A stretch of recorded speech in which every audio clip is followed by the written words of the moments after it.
First article. The first article says strengthening public health capacities in disaster.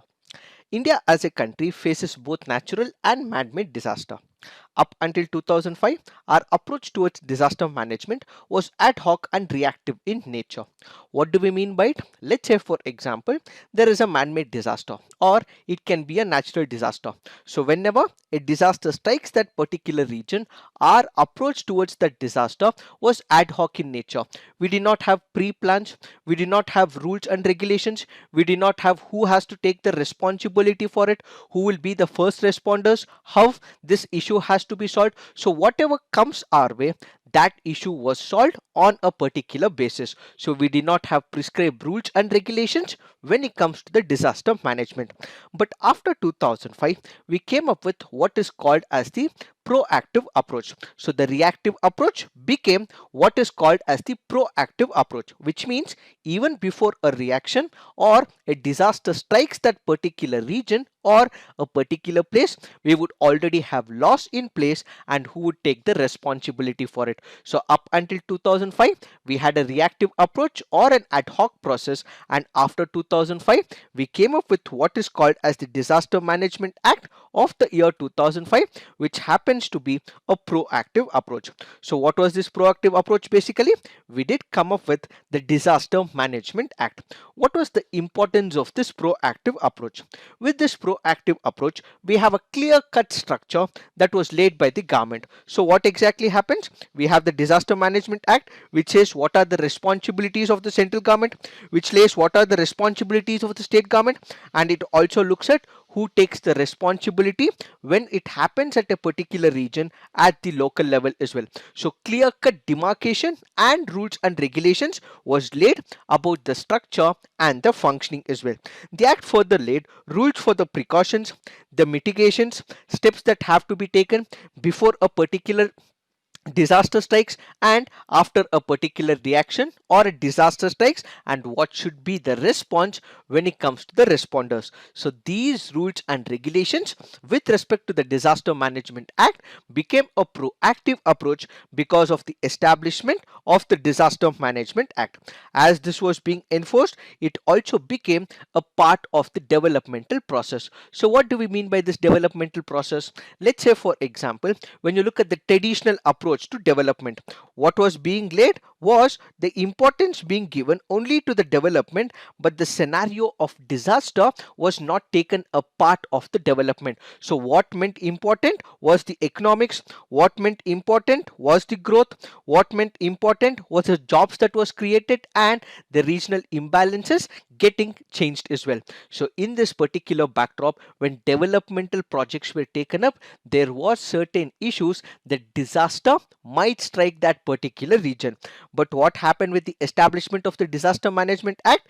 Disaster as a condition also became a part of development. Let's say, for example, if there is a particular project that is coming from, is there a disaster that can strike in that particular region 5 years or 10 years down the lane was what was also looked into.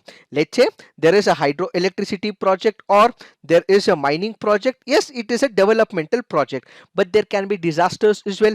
There can be flooding in that particular region as well. This was also being considered as part of the developmental progress. So the Disaster Management Act also brought in an idea that development and disaster are equal to each other.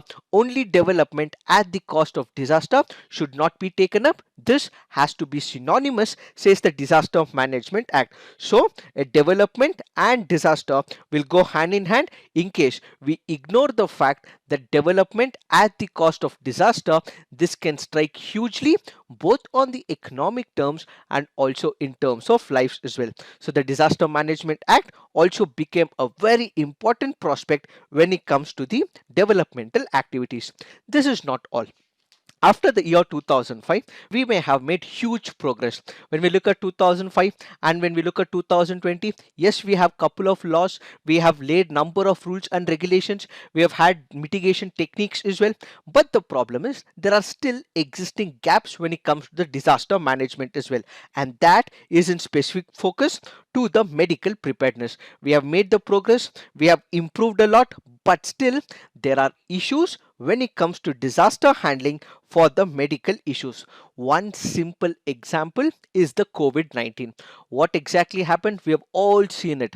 We have the government which is trying to do its best, but since we did not have a legislation in picture, what was being used is the Disaster Management Act to bring an end to COVID-19, and it was this legislation that was being used by the government to keep a check on the COVID-19. But in spite of this particular law being used, there are critical gaps that are present in the medical infrastructure. So what is that we have to understand? So going forward, in case we have to reduce the disaster issues when it comes to the medical preparedness, what we require is certain structure. So in order to lay this structure, we also have to look at the lacunae areas. We have to look at the deficiencies. Only when we know the shortcomings, only when we know what are the gray areas, that is when we would be able to address the medical preparedness issue. What are the lacunae currently? When we look at the Disaster Management Act, this particular act does not comprehensively cover anything about the medical preparedness. So what we require is one holistic law only addressing the medical part of it. So this Disaster Management Act was not meant for the medical preparedness. This was meant for something else. So what we require right now is a holistic law which is looking into the medical approach, and what we require henceforth is an objective law created by the parliament which is meant only for the medical terms. Apart from this objective law for the medical preparedness, what we also require is the public health system. Why public health system is a necessity is what we need to ponder. When you look at the private systems, we already have the existence of the private system, which is the private healthcare providers, but these healthcare providers are not able to match up to all the requirements that which is required for India. Let us take some of the examples as given under this article. When you consider the private hospitals, they are usually averse to the infectious diseases. Let's take for example the COVID itself. Majority of these private hospitals were not ready to entertain the COVID patients initially, but it was the public hospitals which were taking up all these individuals who were affected by COVID. Why? Because their only motive is about profit making. So when profit making is their motto, when profit making is their agenda, they focus more on other health issues like heart problems or the kidney issues, which might not impact their profits, and this will also not impact their infrastructural support as well. So when it comes to the private players, they are more into profit making and they are averse to affect infectious disease, and that is because their profits may comparatively be reduced. Now, let's say for example, after a couple of days, the private hospitals did also start accepting the COVID-19 patients as well. But when you look at these hospitals, there was exorbitant prices, or the amount of money that was being paid by the patients to all these hospitals were comparatively more as well. So what the government does, it comes up with capping of the treatment prices as well. When such a capping was enforced in couple of states in India, regulated by the government rules, this again was not being checked as well. Government does come up with the rules, the government does come up with the regulations, but the monitoring and constant checking of this particular capping is again violated by these private players. And since we have a weak regulation, since the organizational setup of checking them is comparatively poor in India because of the corruption, because of the issues of directly engaging the red tape with these hospitals, what we have is these private hospitals are not able to keep up to all these issues of medical exigencies, because these private hospitals are not able to take upon the responsibility of an unknown public health emergency. What we require is the establishment of the public health system. So we have the existence of the public health system, but the Disaster Management Act speaks about having an emergency plan, but this emergency plan is still not updated for all these public health system. As a result, what we require is two important things. One is an objective law for the entire disaster management medical preparedness, and the other is the upgradation of the public health system, and what we require is a legal backing for the establishment of it. That is what this article speaks about in reference to the private hospitals. Now, when you look at the public hospitals in general or public laws and the government initiatives, they have also been neglecting the pressing public health issues as well. Let's take for example the tuberculosis, or let's say for example the periodic dengue that comes in a particular region. If the government was serious enough, they would have already organized and come up with a law, but they have missing for an organic law and a comprehensive law both for tuberculosis and those that can harm the general public as well. So the need of the hour to bring an end to all these disaster management preparedness is to come up and integrate these issues, these pictures, with what is called as the primary healthcare. So what is the issue here? Since we do not have a comprehensive law, since we do not have the public health systems meeting to the public health emergencies and exigencies, what we can do, at least for now, is to integrate this disaster management with the primary healthcare system that we have in India. Now the question is, what is this primary healthcare? When you look at the primary healthcare, this is the first level of contact where the patient has with the doctor. So what you have is the patient to doctor relationship at the very first level, and that is called as the primary healthcare. So these primary healthcare centers, their infrastructure will have to be developed. So in case of an emergency, the primary healthcare centers are able to take up all the load when it comes to the disaster with respect to a medical issue. So what exactly happens when it comes to the primary healthcare? They have multi-sectoral action, they have community engagement, they have disease surveillance, and they basically also have essential healthcare provision as well. So we must be able to integrate this disaster issue of a medical emergency with the primary healthcare system. So making primary healthcare central to the disaster management can also be a significant step towards building the health system and also community reliance to the disasters as well. So what is the way forward? The government will have to make sure that it does not rely holistically on the private sector, because the private sector is more about profit making. They are also averse to the infectious disease. It is the responsibility of the government to come up with a comprehensive law, lay the structure for the public health system, and make sure all these medical exigencies, emergencies are addressed by the government. And at the same time, for the transition to take place, for the parliament to come up with the law, we require a structure. So during this transition period, what we require is the primary healthcare becoming the part of the disaster management plan when it comes to medical exigencies, is what this article all about. It is this that we have to understand with reference to this article. Now let's look into the next article. This article says providing quick psychosocial support. When you look at the mental health, what do we mean by mental health? Peace internally and also with our thought process. When there are people who are disturbed mentally, this can also result in depression as well. This can also lead to committing suicides as well. And people also feel loneliness when they are into this deep state of mental disturbance. So in order to overcome this particular issue and also address the mental health, one of the important issues that we can look at for addressing the mental health is what is called as psychosocial support. So what is psychosocial support? This is basically addressing the mental health by counseling those people, educating them, providing them the spiritual support as well as the economic support and emotional support for all these people, so that they come out of this mental health imbalance. So the psychosocial support can be of two types. One is what is called as preventive approach. The other is what is called as the curative approach. So what is this preventive approach? So basically, when we are speaking about preventive approach, you are realizing that a person might enter into a turmoil of mental imbalance. So identifying it and providing all the due precautions and measures even before that particular person enters the phase of depression or suicidal tendencies is what is called as preventive approach. Then we have something called as the curative approach. What is this curative approach? Let's say, for example, the person is already in depression, or he has committed an act of suicide but he's escaped as well.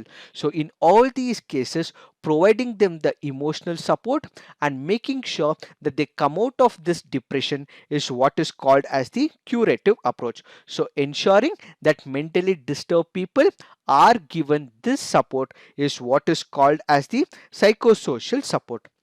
Why are we discussing all this? That is because of the COVID-19 issue.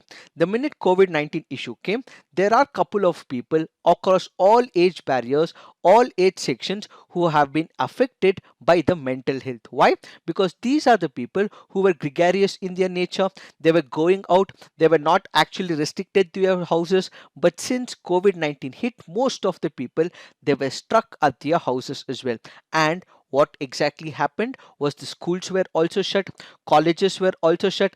These students were also going to schools and colleges, and now they are restricted within the four walls of their house. So what it means is that there is a change in their lifestyles which can also lead to mental imbalance. So what we have seen with this COVID-19 is that there are different set of people, different age groups who are all impacted because of emotional trauma and mental health imbalances. But one group or one age group that we have to look at is the children. Why?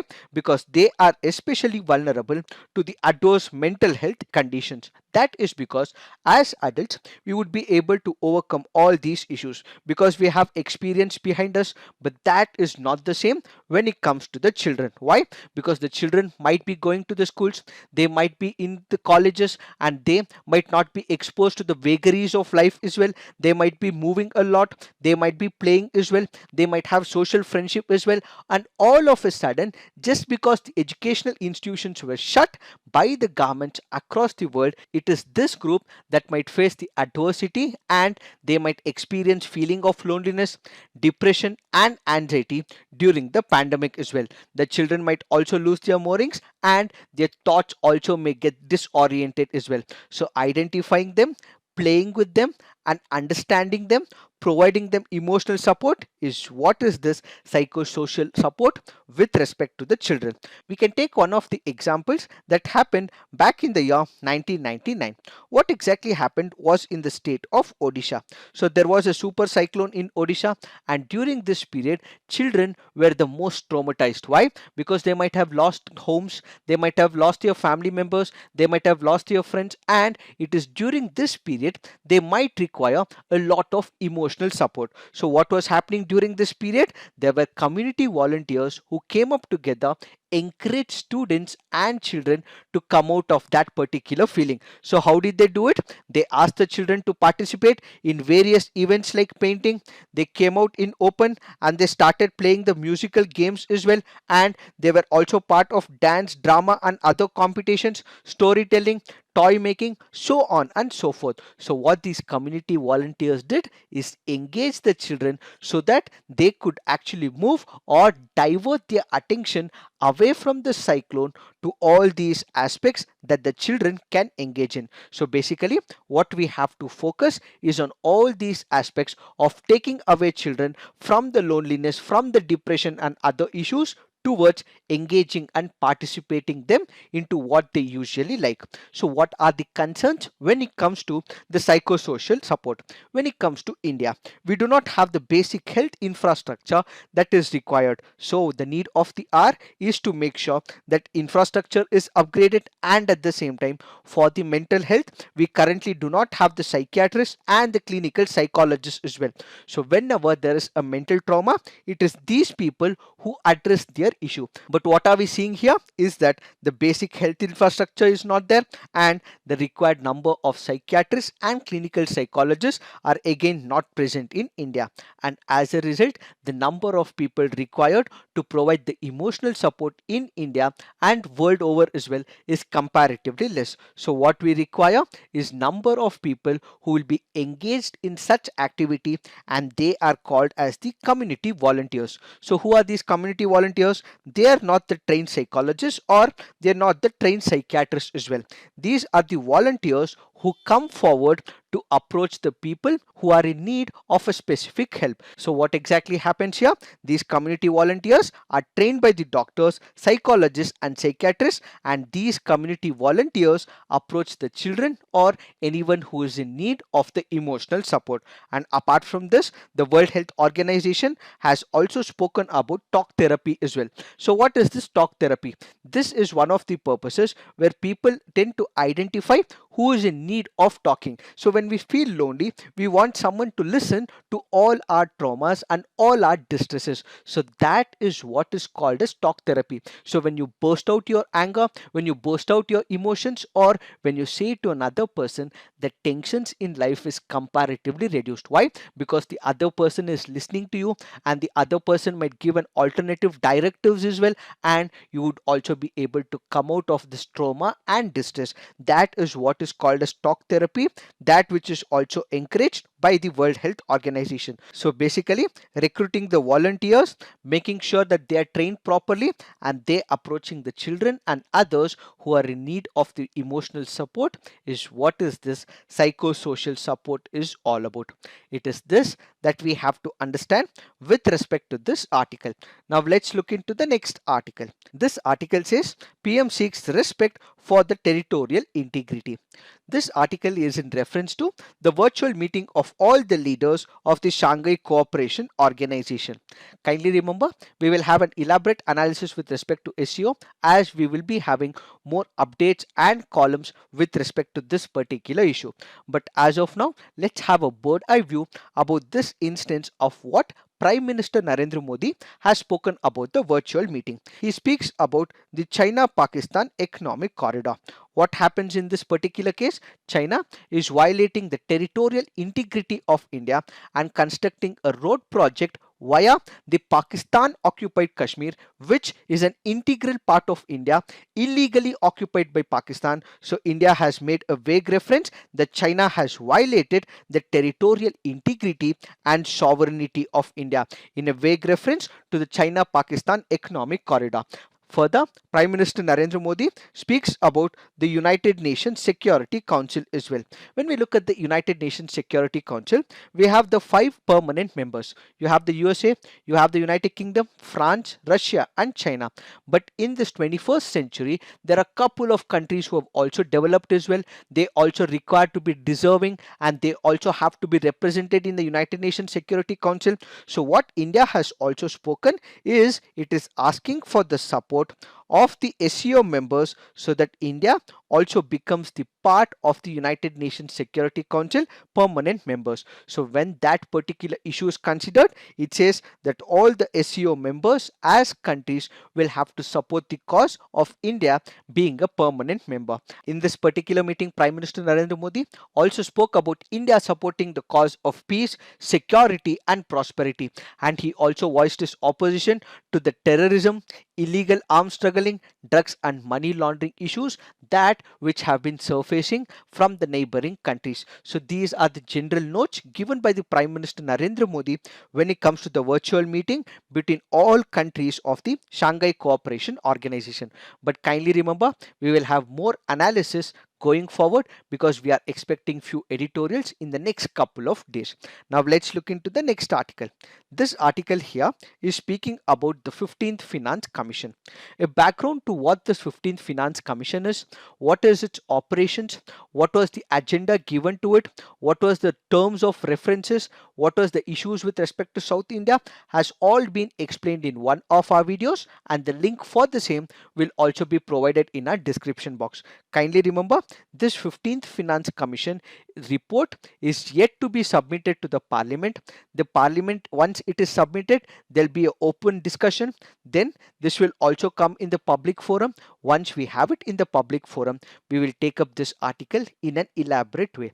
As of now, let's understand some of the basics with respect to the Finance Commission. When it comes to the Finance Commission, what does it do? There is a particular money that enters the Consolidated Fund of India. So from this Consolidated Fund of India, what amount should be retained by the center, what amount should be retained by the states will be given by the Financial Commission, which has a constitutional mandate. So we have something called as the vertical distribution, we have something called as the horizontal distribution. So what is this vertical distribution? This basically makes sure that there is a division of funds between the central government as well as the state government. Let's say hypothetically there is a collection or the revenue of about 1000 crores. Out of 1000 crores, what amount should go to the center and what amount should go to the states as a whole is what is called as the vertical distribution. Then there is something called as the horizontal distribution. So what is this horizontal distribution? Let's say out of 1000 crores, about 580 crores is taken by the central government, but there is about 420 crores which is given to the states.